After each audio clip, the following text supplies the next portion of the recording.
Hey everybody, it's Kostaki Economopoulos. You probably missed me. I'm back for a little All Pro Lines, the podcast. Thanks for being here. Thanks for listening. Thanks for watching. Our old friend Bryan Miller is here today. Seemed like a pretty obvious choice because he's one of the great friends of the podcast and the brand, and with the writing and the thing. And now we have a certain Kirk Cousins in common. Longtime Vikings fan, funny man Bryan Miller will join us to discuss with longtime funny man and Falcons fan Kostaki Economopoulos, Kirk Cousins. It's going to be fun. A few housekeeping things here. I'm on the road, man. I'm doing some road stuff, and I've never been better. And come see me, Iowa this week. I've had that Iowa song in my head today. Na na na na na na na na na na na. Iowa. I don't know if anybody knows that. Anybody cares? That's me singing. Nobody wants that. That's for sure. All right, Burlington. Thursday, that's a big theater. That's Capitol Theater. Going to be awesome. Cedar Rapids, Cool Bar. Rochester, Minnesota on Saturday. That one's an Eagles Club, and we loved it. I loved doing it a year ago, so I'm returning. In Clear Lake, we found a new place called the Boulevards, this fancy new restaurant there. It's not that new, a couple of years, whatever, but it's new to me, and I'm looking forward to doing those gigs. Also coming up, Napa. I'm doing a comedy festival in Napa, California. That sounds fancy. And then New Buffalo, Michigan, Peoria, recording the album. If anyone is in Central Illinois, come to those Peoria shows. I'd love to have some hardcore Kostaki fans in the audience for the album recording. Very excited about that. As you may know, I said goodbye to all of my stuff pre-pandemic and started over after COVID. So this is the result of that. An hour of good comedy.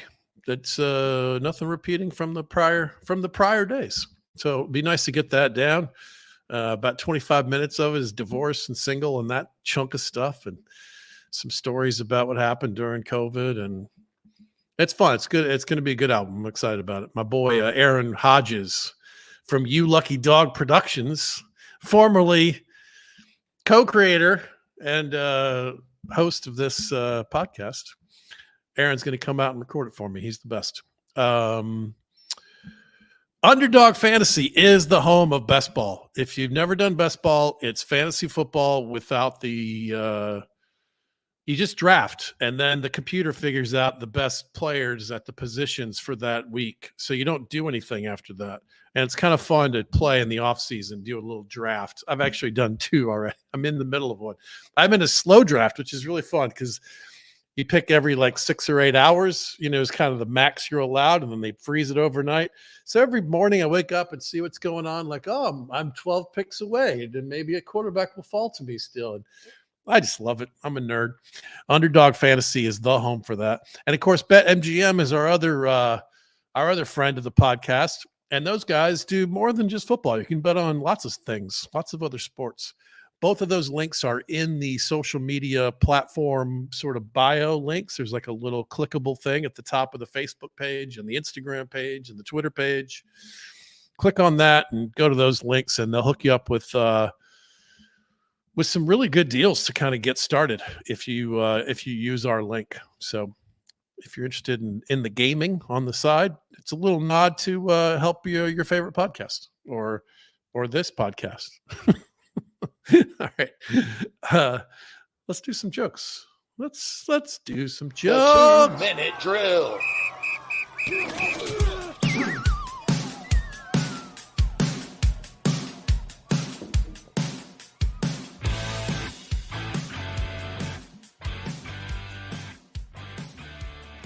Heather Saigo in the comments. Good to see you, Heather.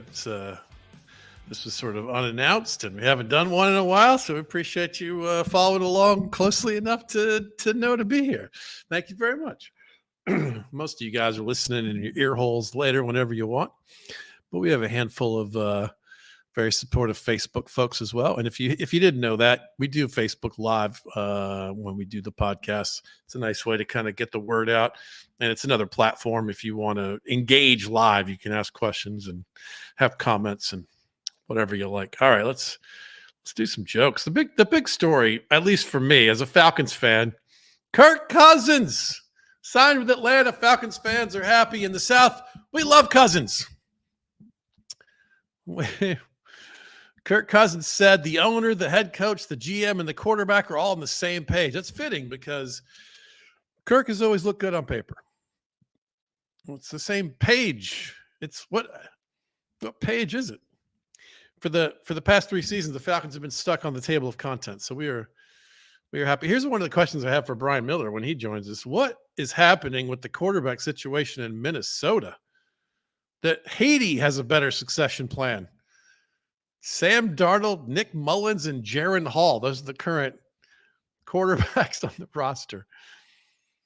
Why are you paying Sam Darnold $10 million when you could get Russell Wilson for a 1.2?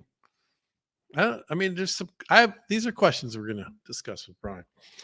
The Broncos took on an NFL record dead cap hit to release Russell Wilson. That's got to hurt. I've been fired 2, 3, 4 times in my life, depending on how you define these kind of things.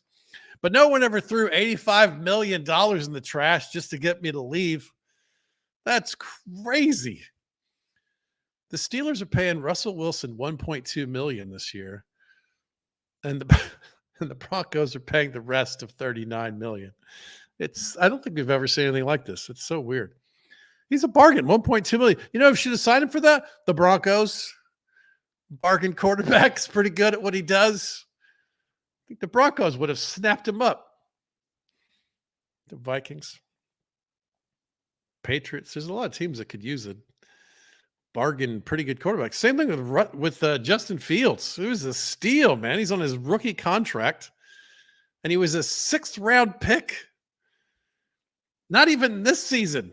2025 6th-rounder.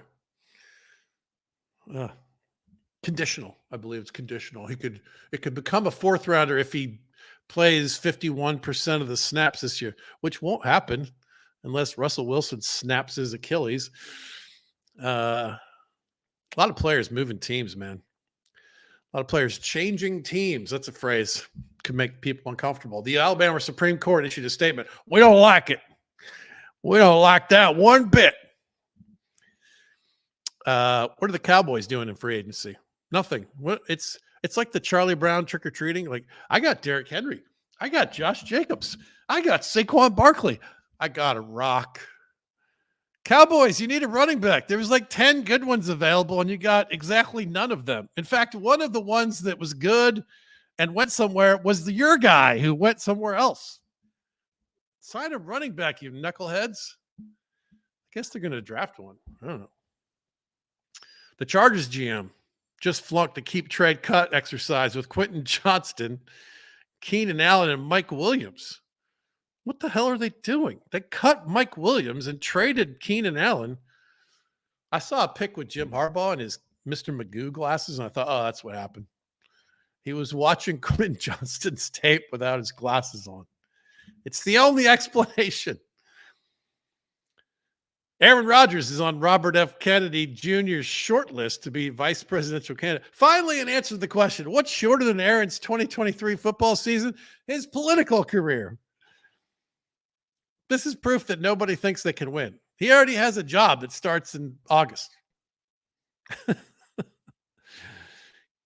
Maybe Aaron was just annoyed that there was so much football news the last couple of weeks and he wasn't in it. Tell him I could be vice president. Give him a clip of me playing Twister with my new Achilles. Something. So with the Achilles, sparring about the coaching comments, the Pat McAfee show, Colin Kelsey, Mr. Pfizer, the Epstein accusations about Kimmel, now talk of running for vice president. Aaron officially has more distractions than plays last season. He only had 4 plays. Aaron Rodgers. What a character. Justin Fields has unfollowed the Bears, so he's finally catching up with the rest of us. Unfollow. The Bears are going to spend $2 billion to build a stadium near Soldier Field. That's news to me. I didn't know because they nixed their plans to move to the suburbs because at their current yardage rate, that could take 50 years. Boom. Recycle an old joke, made it new. That's how we do. The Rams signed Colby Parkinson. Their commitment to him appears to be shaky. Colby Parkinson comedy. Write your strongly worded emails. All right. Some fans at the Chiefs-Dolphins playoff game are facing amputations as a result of frostbite. Is it back in the good old days, seeing a playoff game didn't cost you an arm and a leg.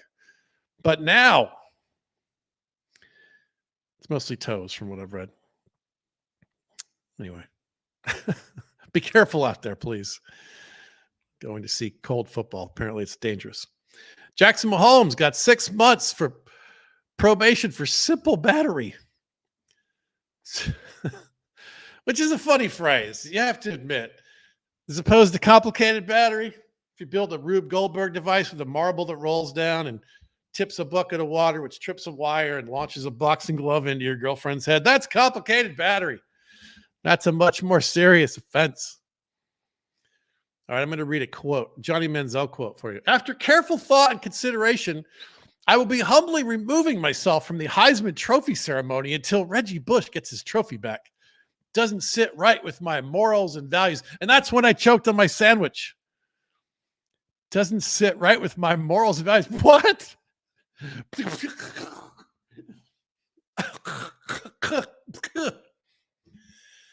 Your giant balls, Johnny Manziel. If the Jags had re-signed Calvin Ridley, the Falcons would get a second-round pick. If the Jags cut Calvin Ridley, the Falcons would get a third-round pick. And if Calvin Ridley bet on the outcome, everybody's fucked. So I guess we got the middle. They did some goofy gentleman's agreement and waited till the last minute and then traded him or cut him or signed him. I don't know exactly how it worked, but the Falcons get a third-rounder. Texas Tech's Tyler Owens is at the combine, say he doesn't believe in outer space or other planets. I think when Elon Musk tweets a dumb thing, which is about once a month at this point, his punishment should be having to talk to this kid for 20 minutes, right? He retweets some preposterous anti-Semitic conspiracy theory. He's like, oh, I got to go talk to Tyler Owens again. Shit. Tyler Owens, by the way, had the best broad jump. 12 broads. That joke is from 1972. The Panthers suck. Governor has asked for humanitarian aid. They're dropping food supplies, but the receivers can't catch them. It's an embarrassing situation. The Panthers are raising ticket prices, which begs the question, how will those people fit in the stadium along with David Tepper's giant testicles? It's a fair question. All right. Jimmy Graham. Listen to this story. Jimmy Graham was a gigantic fantasy superstar when he was a tight end for the Saints, and he played in the NFL forever. He is now retired. He is part of a 4-person team that's going to row 1,000 kilometers across the Arctic Ocean. Listen to this. This trip's going to take about 16 days with each crew member rowing in 2-hour shifts, 24 hours a day, and sleeping for no longer than 90 minutes in the off shift. 24 hours a day for 16 days in the Arctic Ocean. It's a shame. Jimmy Graham's never heard of golf. What a sad... Get a different hobby, you lunatic. This should be the punishment for using PEDs or something. Sorry about that, Jimmy Garoppolo. You're going to have to row across the Arctic Ocean for 16 days. They're going to partner with charities that support disadvantaged youth. All right. He wants to inspire disadvantaged youth. Maybe instead of $100,000 carbon fiber vessel and all of the thousands of man hours of training and prep and effort that go into this, maybe you could just work directly with disadvantaged youth. Play Parcheesi with a kid and empathize with them about the challenges of having an alcoholic dad. Maybe a little more hands-on help. Jimmy Graham, you lunatic. The Jets are going to get new uniforms. Yeah, they want to sell tickets, they should remove the word Jets from their uniforms, replace it with Chiefs, and make the jerseys red. I think that would dramatically improve ticket sales. All right. You guys are nice. You guys are nice for joining us here. Gardner Minshew is now a Raider, and he talked about how much fun it is to have Max Crosby on his team. It's a lot more fun when he's on your team, right? And that's how I feel about Bryan Miller. He's one of the best joke writers in America, and we're glad to have him on our team. Ladies and gentlemen, my buddy Bryan. Hello. I didn't write any of those. You can take that as a compliment or a disclaimer. Well, yeah, that's your choice. That's up to you. That's right. That's right. There are a couple of those I could take back. That Jimmy Graham thing is so true, though. I hate when people do things in the name of, I'm running a Tough Mudder to fight childhood rickets or whatever. And it's like, imagine if Jimmy Graham worked in a soup kitchen for 16 straight days and he only ever slept for brief 90-minute shifts. How many homeless people he could feed. I know. And it's literally $100,000 carbon fiber vessel. Of course it is. You know, my uncle was lost at sea for 120 days in an experimental vessel like that. What? Yeah. Yeah. He set the world record at one point for longest time surviving being lost in this particular part of the ocean. He was on this like experimental sort of pontoon style craft that flipped. They made a movie about it starring Wentworth Miller, the guy from wrote a book. I know this is a football podcast, but we have to hit pause, and I get to hear briefly about this story. What was he doing? He was on an experimental pontoon vessel in the Pacific Ocean? Yeah, he was hanging out in New Zealand, and then he was a cook. And so he was going to be the cook on this boat, and they were like kind of trying it out of sorts. It was like a kind of like high-tech leisure vessel of sorts. And they're going to sail to some island and party for a weekend and then come back. And he's the cook on the boat. The boat it's an unflippable boat, except it's hit by a wave so big it flips it. So now it's upside down. They can't flip it back. And they're in the middle of the ocean. So they sleep in the upside down compartment of the boat underneath the bunks because now the air has come up to what was the floor at that point. And then in the daytime, they go on top of the boat and they fish and they collect rainwater. They survived for like 100-something days, 113 days. Wait, they slept in the cabin underwater? They swim down in there and then come back up underneath the cabin, and where there was that air pocket in there, and you could get back up there and stay. But that air pocket's only got oxygen for like the first night, right? I think it must be vented or something. I mean, they did it. I don't know why he would lie about the sleeping under the bunk part. Oh, no. That's very interesting. Wow. And so how many of them were there? It was him and I think it's 3. It was 3 guys or 4? I think it's 3. Lots of people died and 3 survived? No. It was only 3. It was like kind of like a test voyage to like go to this little island for a weekend to like check the boat out and see how everything worked, so that like they could take a bigger, the captain could take a bigger voyage later. Wow. But obviously, tough test. And then they were just trapped on a boat for 3 months. Just the 3 of them. Yeah, this was in the so this would have been in the 80s. The book's called Capsize. You can buy it on Amazon. It's by Jim Nalepka. He was on Oprah and everything. Yeah. Wow, that's so interesting. Yeah, wow, I love that. But anyway, here's the thing: Jim didn't do that in anybody's name. He would have happily just come home and then like mowed some lawns.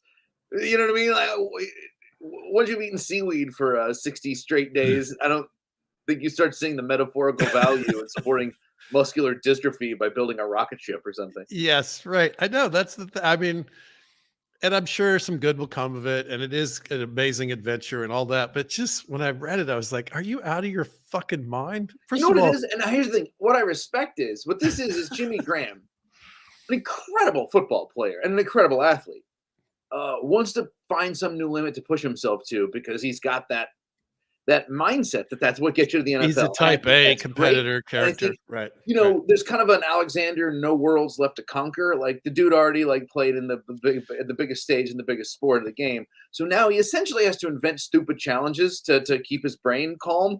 I think when you do something that grandiose and stupid, part of you is like, we gotta say we're doing this for women's rights or something. Otherwise, my wife is not going to let me do this. But if we say, can we put a pussy hat on the end of the boat or something like that? Because if we can do that, we can call it.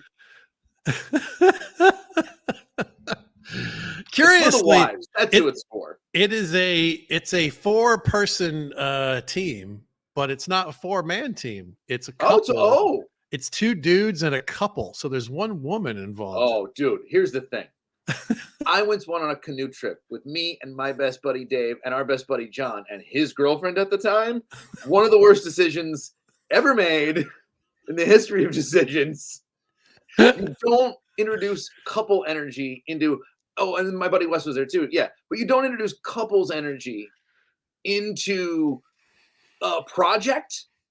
Or I'm saying a woman, fine. Not a gender thing. No Any couples kind of- energy. You ever any seen kind of any couple in project. canoes? Why are you splashing me? Oh my God. It'd be like, why don't you ride shotgun on this tandem bicycle? Oh, brutal. They're never coming back. Jimmy Graham's gonna drown that dude in the Arctic Sea. Someone's going overboard. Not to mention it's cold as hell. The Arctic Sea. Are you kidding me? Yeah. That sounds like punishment for murder 1. It also sounds like something you do to get away from your wife. Yeah, I know, right? If I told my wife that was my golf. next project, she'd be like, what did I do so bad? What did I do? What is it around the house? When I go play cards in the middle of the day, it's all retirees who are just escaping their homes for a few hours. Yeah, it's why when you ever see a guy say his wife's getting into golf, he looks like he just put his dog down or something, you know? The guy's like, yeah, my wife's been she goes,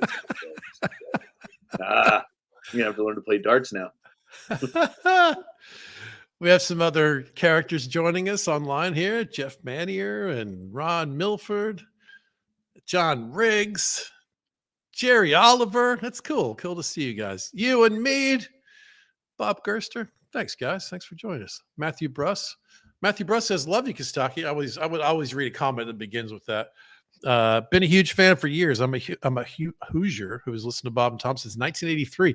Yeah, those fuckers have been doing this for 40 years now. Can you believe that? Jeez. I know, right? That is amazing. All right. Talk to me, my friend. Tell me what to expect from the Kirk Cousins era. Tell me what I'm in for. But here's the thing. You've been watching Desmond Ritter and whatnot, and then like the sad last year of poor Matty Ryan, who was not doing great. Yeah, we've had 3 years of, as I've said, crawling through the desert, thirsty for good quarterback play. So a dirty cup of Cousins water is just such a welcome. Sure. Well, here's the thing, though. He's good, and he's going to be good again. And it's going to be fun to watch for the most part. And you're going to win a fair amount of games. You're almost certainly going to have a better record than the Vikings this year. I like how you get to the playoffs? You might win a game. It'll be cool. I wouldn't expect a ton more than that. Mm-hmm. But then just know that ironically, even though Kirk Cousins looks like the cleanest living dude ever, I mean, maybe a Mick Ultra every now and then. Right. Like, there's going to be the Cousins cap hangover, which you're going to have, which the Vikings are getting rid of right now. Because Cousins is a great contract negotiator, and he leaves you in cap hell. Nobody has leveraged skills into money better than Kirk Cousins. I mean, he's brilliant, and he does it all. He does it all while just smiling like a big goof the whole time. But also, I would argue he just bet on himself a bunch of times, and that's right. And he keeps coming through, and he keeps reemerging into the free market when the world is desperate for a top 15 quarterback, and he's the only one available. Yeah, I mean, he was, it was a big deal when he signed with the Vikings because he got what I'm pretty sure was the first fully guaranteed contract. Yeah, people thought that was wild that the whole contract was guaranteed. But I mean, the Achilles went out on him last season. That was not during that contract. That was an extension. So that fully guaranteed contract doesn't look that crazy now. Kirk was just on the vanguard of how to get paid and how much to get paid. Right. Yeah. I don't think you would look back and regret a Kirk Cousins contract so far. Yeah, I agree. I still even thought at the time when they signed him to the 1-year extension, I thought, if you've got some sort of succession plan in mind, that doesn't seem like enough time. if they would have done the 2-year extension, had him one more year in Minnesota, and then they started doing this draft trade up shenanigans, which it's looking increasingly like they're going to try to trade up, Right. either to get somebody, depending if somebody falls to, who falls to 4, they're at 6. They might even, that we'll see, but they're sure angling like I don't think anybody thinks Sam Darnold's their long term plan, and next year's rookie quarterback class, from what I understand from reading, I do not watch a lot of college football. It doesn't seem super promising, and they don't, you know what I mean? So it seems like now's the time to swing for it. So, yeah, I think we're going to get Will Levis 2024. Wow. They could have just done that last year. It's such a weird. All right. So here, I have several questions for you. One, have we, just to go, we'll bounce around and come back to the Vikings Cousins situation, but it's connected because I don't understand why Russell Wilson becomes available. He's got this situation that I don't think we've ever seen before in the NFL, right? The team, he's like a quarterback on a college town who's standing in the side of the corner next to a couch with a little sign on his chest, like still works. I know, but it's a weird situation where he's like a crazy bargain. So just to sort of set the scale, Sam Darnold is kind of the bottom of the NFL starter pile, and he's making $10 million a year. Yeah. Right? Russell Wilson's making 1.2. It hurts when you say starter. I know. Russell Wilson is making $1.2 million. I know. From the team that he's playing for. I don't get that. And then old Jacoby Brissett got, I think, 8 from New England. And I've heard a bunch of people tell me there's no difference between 8 and 10. But, well, there is. It's $2 million. But also, I think Brissett's better than Darnold. If I thought he's certainly more proven, the same, I would. But I think Brissett has demonstrated more competence in the NFL than Darnold, no question. Well, here's the other one. The other choice is Justin Fields, who went for a 6th round pick next year, and it's conditional. It could be a 4th round pick next year, and he's only like $3 million. Yeah, obviously they were never going to trade Fields to the Vikings because I think they know he's too good for that. I mean, that would. If I could have waved a magic wand, I would that trade for Fields, give it to me right now. Take Fields and then draft somebody else. But I don't think the Bears were ever going to do that. But all right, so there are a couple, but the Steelers ended up with both of the cheap, good quarterbacks I know that were available. It's crazy. The Justin Fields one is kind of crazy because of the way the market, and we thought, and then we thought this is, and then it just sort of got stuck in this weird rut where they just had to get rid of him so that there's not an issue when they draft their big superstar. And Russell Wilson, for those who may not be paying attention to the letter of all this stuff, there's a crazy situation where the Broncos are literally eating $85 million in Russell Wilson money over the next 2 years. And the rule is, well, whoever signs Russell Wilson and pays him, they offset whatever that is. This year, the number is $39 million. So Russell could have gone out there and demanded whatever, $22 million and offset some of it. And he was like, fuck you. And he signed for the league minimum, $1.2 million with the Steelers. And the Denver Broncos are paying him whatever the difference is, $37.5 million, whatever. Well, you just spoiled my taps because it's the only thing he's ever done that I thought was funny. For real. It was like, yes, that is, it's like, so wait, so I'm going to get paid exactly the same. Everything's the same for me. Doesn't change anything. I can either have my ex-girlfriend pay for everything, or I can have my current girlfriend pay for everything while I hang out with her. Gee, I don't know. Yeah, that's a good point. It's going to go over better. Yeah, we've never seen this situation before, right? No, it's great. He could theoretically do this again next year when I think it's an even bigger number. I think it's $45 million next year. I bet he will. It's such a funny situation. It's hilarious because Denver, that was so stupid. It was also stupid to get. It was dumb. And here's the thing: Fields is, I think, going to clearly be the starter over Wilson. I don't think Fields is like amazing, but it doesn't seem weird that he starts a football game. I mean, Wilson might be on the. Wilson doesn't seem weird that he's a starter, I guess, but he's pretty disappointing. But truly, like, I mean, Darnold.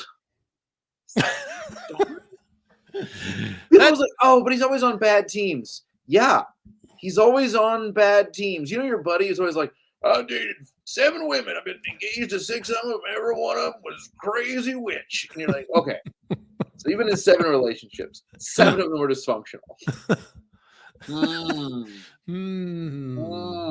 not saying those weren't bad teams he was on, or that Fields is amazing, but to me, that like, sometimes people get hung up on. People watch too much fantasy. Sometimes people get hung up on all these numbers, and it's like, yeah, but I watch a lot of NFC North games, and there was a bunch of games where I was like, oof, man, this would be cool to have without Kirk. You know what I mean? Like when we were Kirkless, and I watched they play the Bears, and I'm like, I wish I could take that guy. You know, I mean, wouldn't compared to, like, I've never watched a Jets game that I didn't cringe at. You know, I mean, I don't know. I kind of don't understand. And Brissett looks, again, fine. He looks fine. So, all right. You know, I'm obsessed with Andy Dalton. You know, I'm obsessed with this as a concept. Where does Kirk rank in current NFL quarterbacks in the world? I mean, it's okay. Big if. Are we assuming he's totally fine? Health-wise, okay. The dance, as indicated, when he was dancing around. We have to. We're presuming that if it doesn't happen, that's on the list of possibilities. But when we're ranking him, we'll return to at worst like 80%. We're ranking a healthy Kirk Cousins. You never know, but we're gonna assume he's basically the same guy. And also, it's worth noting, dude's a big time pocket passer. So as long as he's not popping his Achilles again, as long as his ankle stabilizes, it's not like, oh, he's not going to run like he used to. Well, he didn't run that much before anyway, and he never ran that fast to begin with. He's all right. Right. Scramble, but he's not great. I think he's always just somewhere right around the top 10. He's just hanging. If he's either pressed against the door, almost getting kicked out of the top 10, or he's the first guy looking through the glass. Yep. But the number I had in my head was 11. These new guys, right? You're like, well, maybe old boy Williams comes in and you know he's as good as everyone said Trevor Lawrence was going to be, and instantly waltzes his way into the top 10. Maybe, I don't know. Probably not, but maybe. But I mean, I'll take for example, I think I would take Kirk over Trevor Lawrence. I mean, not all things being equal with their age, again factored in. Right. I mean, give me contracts and all the other stuff. They're close though. I think Trevor Lawrence he and Kirk are kind of right in that, like, definitely good. Like, right. For sure good. Kind of hard to say, like, you know, people would say Dak is a lot better than both of those guys. I've always been a little bit of a Dak doubter. I've always thought Dak was right in there with that same class of guys. He just had a little bit of better support around him. Yeah, he's got a better situation by far. He's really good too. He might be, if he's better than those guys, it's a skosh. If any of those guys I think are that much better or worse than each other, it's a very, very, very slim margin, you know. And Fields would be like not with them, but like not the farthest behind them, right? You know, skosh is a good word. Yeah, there's a few elite guys. I mean, it's almost like there's tier 1, which is pretty elite, and some guys are like we think Burrow's in there, but like let's see when he comes back to make sure he's still in there. You know, your Mahomes is. Most people would agree, probably Josh Allen. Whatever, you know, your tippity top guys. Yeah, used to be Rodgers. We'll see. Obviously Brady back in the day. You know. Yeah. Tip top guys, but then after that, there's a pretty good middle class, but they're still definitively middle class. Yeah, I hear you.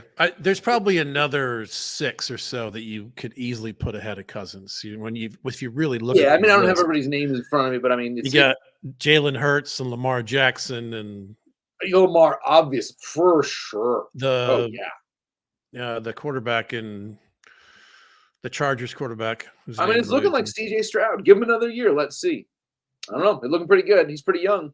That was a hell of a start. I mean, people are already anointing him. I'm not sure I'm ready to do that. You know what? People did that with and I don't mean to compare other things. Deshaun Watson, you know, I mean, Watson did have a couple of great years, but however you want to factor his outside troubles in, just as a pure on-field thing, if you just take it on field, man, he doesn't pass the eyeball test. The stats aren't looking good. Like he's not looking like he's going to pan out the way they thought after those like couple of good years. He deserves it. It's karma, man. Oh, He it's was amazing, but like he was a total creep, and now he has the Tiger Woods effect, where he I can feel completely the agree. hate But of I'm the saying, I eyeballs. think there's a world where he wasn't a sex pest and or sadly just doesn't get caught, stays playing with the Texans, and still didn't turn out to be the projection. People have such short memories about they remember all the times that somebody looked amazing and then they were right, like young Rodgers, Brady once he gets his start going, or Mahomes was a pretty hot pick early on, whatever. They Right. forget how totally confident they were that Kyler Murray was the real deal after like one good year, or really take your pick. It's almost hard. It's a tough exercise because you forget what a long list of, oh yeah, that guy's gonna be. Oh, never mind. Tannehill had his little flash. Everybody, so many guys have had one good season or whatever. Right. There's a lot more of those guys than there are Matt Staffords, who was like good right away, good the whole time. And so I think I'm always hesitant to start tossing around. Like even people go, well, say what you will, Houston, they got their franchise locked up 15 years. They got locked 15 years. They got their franchise. You're like, no. Yeah, We'll take it see. easy. That's right. I hope for Stroud's case they do, because I think that kid's cool and I like watching him play football.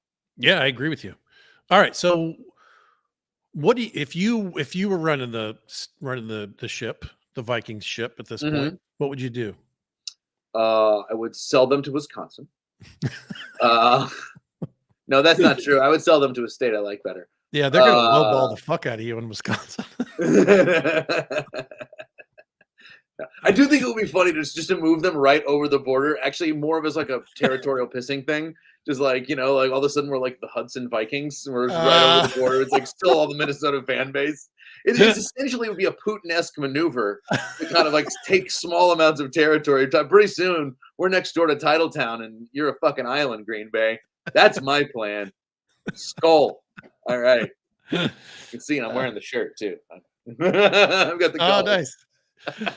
Now, all right. So would you trade up to get one of these like second tier rookie quarterbacks and take a shot that way? That seems to be the buzz, right? I think put it this way: what I would do now is not what I would have done. I don't think they positioned that. They should have. As soon as Kirk's ankle went out, and especially with JJ already being out of the time. Trade, baby, trade. They should have tanked. Not even tanked. That wasn't even tanking. They should have accepted the reality last season. Right. Traded away assets when they could get more value for them. Stack draft capital to be able to for sure move up, if not move up a little farther in this draft. That was even. I never bought this whole competitive rebuild plan that Kwesi talks about. Competitive rebuild is like one of those business terms that sounds great, and then you're like, yeah, but it doesn't mean anything. That's just to make sure that the season ticket holders don't disappear for a couple of years. Right? Yeah, exactly. It's like no, but I mean, it's just like rebuild, man. But that's the Vikings have always had that problem of being stuck in that like pretty good but never great territory. That's so frustrating. So I think to me, you go, all right, let's shoot for a great fucking hard reboot. So I would have done a harder reboot before, but certainly last season. But at this point, you look at the future, or you trade, or you swap some serious draft capital for a guy you think's free who's around. I mean, I don't know if you have a belief in Baker, and you swapped a couple of second rounders to get Baker for Tampa or something. I mean, I don't love that answer, but I mean something along those lines. But at this point, knowing that the next year's quarterback draft class is not supposed to be all that great. Well, you have to take a shot at a quarterback. You can't wait 3 years in the wilderness with Sam Darnold and just flailing around for whatever placeholders. Now, that's how you wind up, say we go about the Falcons. They took Desmond Ridder. They drafted wrong, but they took Desmond Ridder. The Vikings have to gamble on somebody now. And unfortunately, the odds are they will lose because look at the track records of the quarterbacks taken, not the third. Forget your pick. I'm talking about the quarterback who is the third or fourth to say fifth or sixth quarterback off the board in the last 5-10 drafts. Pick your poison. Yeah, almost always disappointment. Almost the first couple of guys are the elites that you really want. They're the draft picks. They might not pan out either, by the way. Zach Wilson, Sam Darnold. A lot of these guys don't pan out. Right. Mariota, as you know from a lot of these, or they pseudo pan out and then they don't, whatever. But who rarely pans out to me are the 4th, 5th, 6th quarterback taken, because those guys usually have a wildly inflated draft value because the position value is drafted. But if you were kind of weren't so desperate to gamble, if the market was like pure in the sense that like quarterback value wasn't so jacked up, I think you would go, no, I'm not taking that guy with this high of a pick. He's not really worth that. But there's just quarterback is that weird bubble. So that's a low risk, or that's a low payoff bet in my thought. Going is gambling on the 4th to 6th quarterback in the draft, any given draft. Like, I agree. I agree. But what do you gamble? At this point, you have to roll the dice, even if you know the odds are against you. Take a kid like Michael Penix, who's got a very high ceiling and a very low. Oh, no, Michael Penix, 100% no, because I edit for a sports website called Zone Coverage, and we write about the Vikings. And never in history has there been more of a nightmare for copy editors than a guy named Penix. Because let me tell you, what your computer wants to do, you try to type in Penix, I've already caught like 4 or 5 autocorrect Michael Penises and Michael Penis Juniors in our draft coverage, on our pre-draft coverage. We have this guy. I'm going to have to make all my writers do a find replace of penis on every single article. He's not even a giant name yet. It's so funny. Well, he gets bigger as time goes on, is what I hear. Apparently, he's a grower. No, it's my nightmare that they draft Penix, and I don't know anything about him as a quarterback, and I don't care. I don't want Penix. Just give me a guy with a name that people aren't going to mistype in a funny way. Watch some clips, man. He might be the best pure thrower in this class. He's an interesting kid. He's got a low floor, but he's got a high ceiling, and he's got some injury history. He's like blown out. He's had more than one ACL tear already. Yeah, as a Vikings, because the Vikings, I think, is a sneaky underrated injury plagued team. Like, we've lost so many quarterbacks to long-term injuries, because we would lose Bradford, and then we would lose Bradford's replacement. You know what I mean? Like, we really, because like, it's not even that it was always guys who just sucked so bad they swapped him out, which we've had that too. But a lot of times it was just like, oh, he got broke. Oh, he got broke. Oh, he got broke. All right, let's do this. But now it's time Heather for Heather which for the tip. comes first. My autocorrect. Oh, yes, it's time for which comes first. Now tell me, will this happen before that happens? It's time for which comes first. Which comes first, Bryan Miller, the end of the Cousins era in Atlanta, or the beginning of a franchise quarterback era in Minnesota?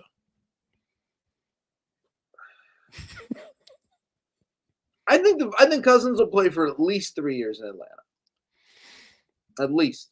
So it's really kind of a 2-year deal. The way people have talked about it, $180 million, 4 years, that's crazy.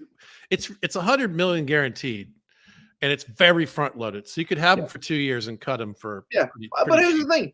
I mean, and maybe they'll have a good. Depends on how smart they are about their succession plan. But I think Kirk has that magic. If I know one thing about Kirk, he plays just well enough to tempt you into more. Yeah, of course. Magic sauce. That's how he do. That's what number 11 does. And he's a clean living dude. He's old, but he's not that old, because he's 36 now, right? Mm-hmm. Yeah, I think that's right. I think he plays 3 years in Atlanta. So I think the Vikings. Now, do the Vikings? Okay, I mean, do the Vikings find a franchise quarterback? Are we talking Patrick Mahomes? Probably not. Probably no one will. Statistically, 4 teams will have a quarterback that good in the next 10 years. Yeah. Right. Like, so there's that. But I mean, do they find a guy that like actually starts games for them and seems pretty solid, and maybe pans out, maybe he doesn't. Who knows? But I think in the next 3 years, because I think they'll take a shot with whoever this kid is, whoever they get this year, and that doesn't work out. I think they take another big shot sooner rather than later.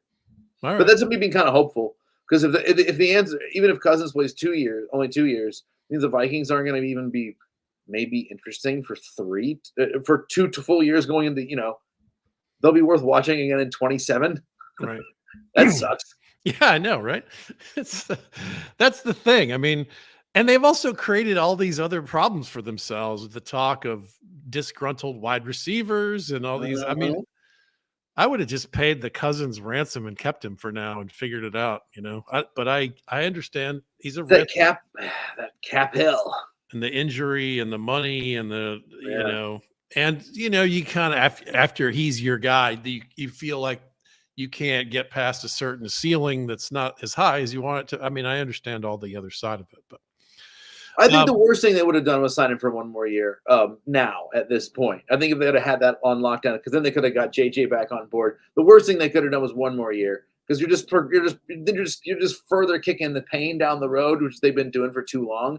I think you either bite the bullet and go, you know what, this year's draft class, we're not getting a great quarterback out of. Next year's draft class, they don't look so hot right now. We'll see. We're not even going to worry about the next 2 draft classes. We're going to start worrying about it in year 3 when we start drafting guys, or we'll take a flyer on somebody next year, but we'll really start looking the year after. That you actually look at like a 3-year window where like we're going to play Kirk for 3 more years and he's going to retire. right. I mean, I don't think that's the way to go, but I think if you're going to do it, commit. I mean, and that's the thing. The Vikings have been 1 foot on one side of the fence and 1 foot on the other side for so long. It's like I am glad they look like they're moving toward a commitment toward a strategy as opposed to straddling the fence. Right.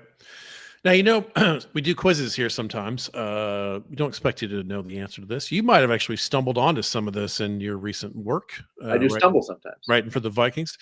But we try to pick interesting subjects. And I just happened to see this article. And so let's do a little of this. All right, kids. Put your thinking caps on. It's quiz time.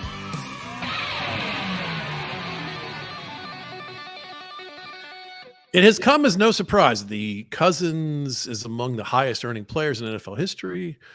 Monday's deal, blah, blah, blah, passed a couple of people with Monday's deal, the way they count this kind of stuff, because it's $100 million guaranteed. So they add that to the career earnings immediately on the list. I'm looking at a list of the all-time NFL career earners heading into 2024. Current contracts are included, the guaranteed part. Okay. But the whole as though they've gotten the whole thing because it's guaranteed. Right. That's the way they have it. So Cousins is particularly high on this list because it's new money and it's big money and it's guaranteed money. And he had a pretty good run up until now too. So yeah. So it's kind of crazy how high he is on the list. Would you care to guess who's number 1 on this list? All-time NFL career earnings. Now, this is not advertising money. Advertising. So. This is not endorsements and tennis shoe ads. Well, okay. Let me do a little quick math here. So there's the thought of Tom Brady, who famously didn't get huge contracts, but then you just go, but he played for so long. But the money's gotten so much bigger, and if we're casting into the future, these future contracts are super big. I think you got to think Rodgers is really high on the list because he's got the combo of longevity and big new money contracts. I think Deshaun Watson is frustratingly high up the list because of all that guaranteed money that he got in Cleveland. I think and Mahomes obviously. I mean, did his deal come through, or are they still waiting on his new next deal? That's what I can't remember. Oh, I think he's on the prior break the bank deal right now. I think he is, because I think his next one is going to be like truly. I think it's going to be like a half bill. Like it's going to be nuts. Right. But he doesn't have it yet. Right. And he hasn't been around that long. This is all very good reasoning. Rodgers, Brady, Cousins, Watson. Curiously, there is no Tom Brady on this top 10 list. See, I wondered about that, though, because the numbers get so – the cap is swollen so much. That really tells you something, that the guy who was the biggest deal for that long I know. isn't even on the list. Inconceivable that he's not on this list. See, that's why it was bugging me, because I was like, how much was Tom Brady making in 2004? He's probably making like $6 million. He did work for less than market value as a regular. Sure. But the money so the scale down, his market value, But he played for 23 years. I know. That's why I don't understand. Just the numbers, the sheer. How is he not on this list? He's appeared in I don't remember. I used to do the math every year just for funsies. It was like he's appeared in 9.5% of all Super Bowls or something. I mean, it's like, or maybe it was at one point it was double digits. It's like, what? Yeah, it's insane. So he's not on this list. Deshaun Watson not on this list. Oh. But your reasoning led you to the right answer, which I think you would land on if I gave you a little more space here. Aaron Rodgers is currently number one on I had him number one, yeah. So 342.5 million is the most. How much? 342 million. 342. Yeah, that's going to get eclipsed pretty soon, though, I think. So Kirk Cousins is currently second on this list if you count the 100 million guaranteed that he just signed last week. So that moved him to 332. Wow. And it bumped him ahead of Stafford and Wilson.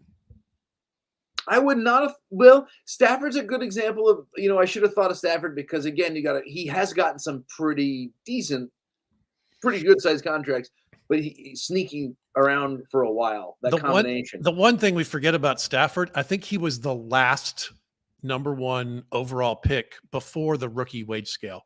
So he made a truckload of money as he was exiting the University of Georgia.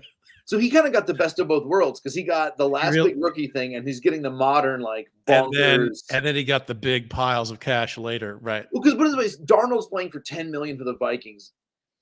I mean, how many years did Tom Brady make more than 10 million? I bet it wasn't as many as you think.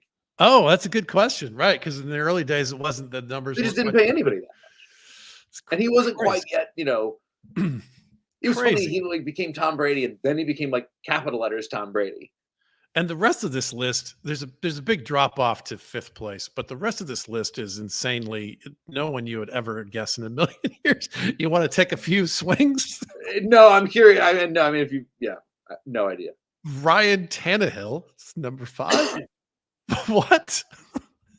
Von Miller, Joe Flacco, Trent Williams, Ndamukong Suh, Derek Carr. Oh, see, I thought this was only quarterbacks, but Ndamukong Suh, that's pretty impressive. I can't believe any non-quarterbacks could crack a top 10 list of all-time piles of money. That's crazy.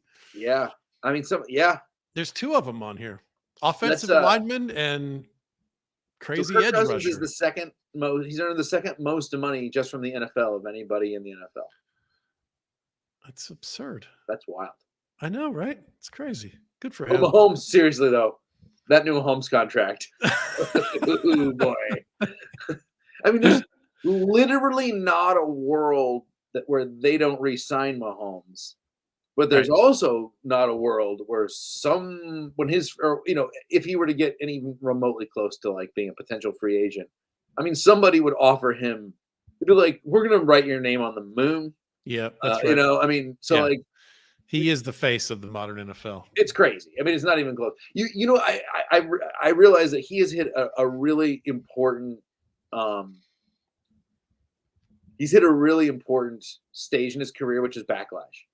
People were all kind of down on him, his wife, and I think he's too cocky or whatever. And I was like, oh, he's done nothing wrong. He's the same dude he's always been. Right. He was just so good for so long that people are starting to hate him a little bit. You're tired of him beating your team in the playoffs. Welcome to this mega superstar club, my friend. You are the best quarterback in the world. That's right. That's exactly right. Yeah, it's like he's sharing kooky theories on Instagram or driving his Corvette into fountains at the Bellagio, or it's like he's literally. It's like, I think when they show footage of his wife taking their children to soccer games, she's got attitude. Yeah, I know, right? That is the biggest complaint. His brother's a flake. All right. Yeah, by the way, who doesn't have a sibling who's a flake? All my siblings do. His dad's drinking and driving. Yeah, again. Who amongst us doesn't have a dad or an uncle with a Dewey or two? It's like, I don't know. Was your dad a major league pitcher? I agree. That's really proof that you have to really stretch to complain about this guy. Yeah, absolutely. It's like, he's cool, man. He seems like a pretty good dude. Yeah, he's great. He's exactly what you want. He's diplomatic and kind off the field, and on the field, he's a competitive lunatic. I love the crazy that he gets in his eyes a little bit. Oh yeah.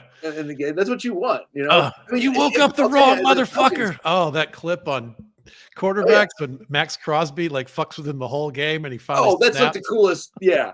Oh my God. But that's what you'll never get from Cousins. Is Cousins is the yeah. You don't have that gear. That's always the thing. He doesn't quite have that. He's so logical or something. So like grounded. Right. Yeah. My favorite. I was just thinking about old Andrew Luck the other day. I loved Andrew Luck. But they said that he had this like crazy schoolboy energy where like he was like really aggressive but really positive. And I remember some lineman said like you'd hit him and he'd be like pop back up and he'd be like, oh man, that was a great hit. And he said it was so dispiriting because you could tell that he was like genuine in his compliment of you. You're like, I thought it just really hurt that guy. And he's just like, oh, sure, good at your job. All right, I'm gonna go back to my team now. I like that too. I was just thinking the other day because I read somebody saying something about the tragedy of Andrew Luck leaving or whatever, which did suck because it was fun to watch. But I'm like, he's like reading Lord of the Rings on the rim of a volcano right now or something. Like, I think he's living a good life. Yeah, he's a thoughtful, happy dude. He made a pile of money. He's fine. Yeah, he left while he could still walk. That's good. Yeah, his knees still work. His brain still works. He's still young. Good for Andrew Luck. Yeah, it's a pretty good run. And maybe don't retire during the preseason. That's all we have. Maybe. But think about it. People liked him so much that people even kind of forgot about that, even though like that, I still remember seeing that news and being like, what? The timing is a little rough. Yeah. But that's kind of the classic, you could have told me before the rehearsal dinner that the wedding was off. Yes, that's right. Yes. By the way, I don't know if you ever, my wife and I did this, and we agreed when we got engaged that we would have a 2-week warning, like a 2-minute warning for a football game, and then it was mandatory to have the discussion. And like 2 weeks before the wedding, we were like, all right, for real. Like, you can back out now. Like, for both of us. Now, it's the last chance you're allowed. Yeah. The 2 week that it was like, I swear to God, we can still date if you want. We can still whatever, but like, if you're worried, if you want to back out, no harm, no foul, but you got to do it now. You can't do it while we got the shrimp on ice. There's no foul for backing out 2 weeks before the wedding? I think there should be. I think everybody You've already paid for the location and all your relatives have already Here's bought the thing. I think it has to be close enough to the wedding to like really let it sink in, because the whole thing is that people think it's a good idea until it's about to happen. Right. Those 2 weeks, people's plane tickets, they can still get they can cash them in for miles or voucher or whatever. Catering deposit, the roast beef hasn't been cooked. You know what I mean? Well, all right. That to me was like that was our bubble. But apparently, my mother-in-law took my wife out. When we were in like a winery out into the vineyards or whatever for a little walk, and she was like, he seems nice and I'm cool, but if you want to go, she's like, we can get in the car and drive. Which she apologized for later a little bit, but I was like, oh, that's cool, man. Like if that's what she wanted to do, better to find out then, even still, That's somewhat more revealing about the mother-in-law's life and feelings and thoughts. And, she's a cool lady, man. I think it's fun thumbs up in her category. I think that's freewheeling, man. That's good. I get it. I dig it. She told me, so I always felt a little bad about that afterwards. And or not like years later, because we've been I was like, no, I think that's a good idea, honestly. Yeah, you're taking care of your own. I get it. It'd be kind of a great way to start a movie. Kind of a Thelma and Louise runaway bride hybrid. A road trip thing with mom and yeah, that's right. You got the veil flopping out the window in the back. We already got the poster and everything. This is my favorite thing about having you as a guest. I always look at the clock and I'm like, we're out of time. It's great, man. Time flies, man. It's good. My therapist says the same thing. Is there anything you want to plug? Anything we can direct folks to for Bryan? Let's see. I'm gonna be at a theater in Detroit next week with Ismo, but I think it's sold out. I wanted to ask you about that. I have to ask you off the air. Yeah. And I'm doing a thing with Vikings fans. I'm going to be at an event with Common Man, Dan the Common Man Cole, who's a huge sports commentator here. It's at some joint in Apple Valley. If you Google Dan Common Man Cole, Apple Valley, it's not this coming Saturday, but it's 2 Saturdays from now. I think it's like the last Saturday in March. Okay. But I'm going to be, Common Man does like a spiel. It's kind of like sports TED Talk with comedy involved. And I'm gonna do like 20 minutes of jokes to open for him. He's a cool guy. I really like him. So Vikings fans especially, come on out. Apple Valley, couple of weeks. Me and Dan the Common Man Cole. Oh, that's cool. All right. And come find me on the road. I'm in Iowa this week. Then I'm doing Napa, New Buffalo, Michigan, Peoria for the big taping, North Platte, Nebraska. We'll see you out there, folks. Thanks so much for listening. We love it. We appreciate it. We're in about once a month mode here in the off season. So we'll talk to you around the draft. Andreas and I are going to that. So we'll figure out, we may do a podcast either just before or just after that. Take it easy. We'll talk to you soon.